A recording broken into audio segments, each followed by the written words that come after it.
Mexican ওয়েভে দুলছে গোটা বিশ্ব, চড়ে গেছে উত্তেজনার পারদ। শেষ বেলার উন্মাদনায় মহাবিষ্ট সমর্থকরা মাঠে গড়াচ্ছে ইতিহাসের সবচেয়ে বড় আয়োজন, ফুটবল বিশ্বকাপের ঐতিহাসিক আসর। কাকতালীয়ই বটে, 2010 11ই জুন বিশ্বকাপের স্বাগতিক দল দক্ষিণ আফ্রিকা উদ্বোধনী ম্যাচেই সামনে পেয়েছিল মেক্সিকোকে। ঠিক 16 বছর পর এবারে স্বাগতিক মেক্সিকো, আর তাদের প্রতিপক্ষ সেই দক্ষিণ আফ্রিকা।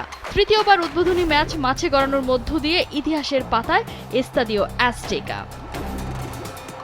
সব প্রতিযোগিতা মিলিয়ে এখনো পর্যন্ত 4 বার লড়েছে এই দুই দল। মেক্সিকানদের 2 জয়ের বিপরীতে দক্ষিণ আফ্রিকার জয় কেবল একটিতে। দুর্দান্ত ফর্ম নিয়ে 18 বারের মতো বিশ্বকাপে মেক্সিকো, শেষ 8 ম্যাচে অপরাজিত দলটা। গোল ব্যবধানে পিছিয়ে থেকে গেল বিশ্বকাপে ফিরতে হয়েছিল প্রথম রাউন্ড থেকেই।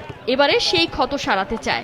প্রথম ম্যাচের আগেই দলে ফিরেছে স্বস্তি, ইনজুরি কাটিয়ে ফিরেছেন দলের গুরুত্বপূর্ণ ফুটবলাররা। বিশ্বকাপে গোলবার সামলাবেন তরুণ রাউল, আর ষষ্ঠ বিশ্বকাপের সামনে দাঁড়িয়ে দলের সুপারস্টার গোলকিপার ওচোয়া। আক্রমণে থাকছেন রাউল জিমেনেস। অন্যদিকে 4 বারের মতো বিশ্বকাপ খেলতে যাচ্ছে দক্ষিণ আফ্রিকা। নতুন মিশন শুরুর আগে খানিকটা নির্ভার। ফিট হয়ে ফিরেছেন লেফট ব্যাক মদিবা। মেক্সিকোর বিপক্ষে ফ্রন্ট লাইনে থাকছেন অ্যাপোলিস, ফস্টার আর মরেমি। একদিকে ঘরের সমর্থকদের প্রত্যাশার চাপ নিয়ে নামছে মেক্সিকো, অন্যদিকে স্মরণীয় প্রত্যাবর্তনের লক্ষ্যে মাঠে নামবে দক্ষিণ আফ্রিকা। উদ্বোধনী ম্যাচে কে দেখাবে চমক? প্রশ্ন এখন একটাই।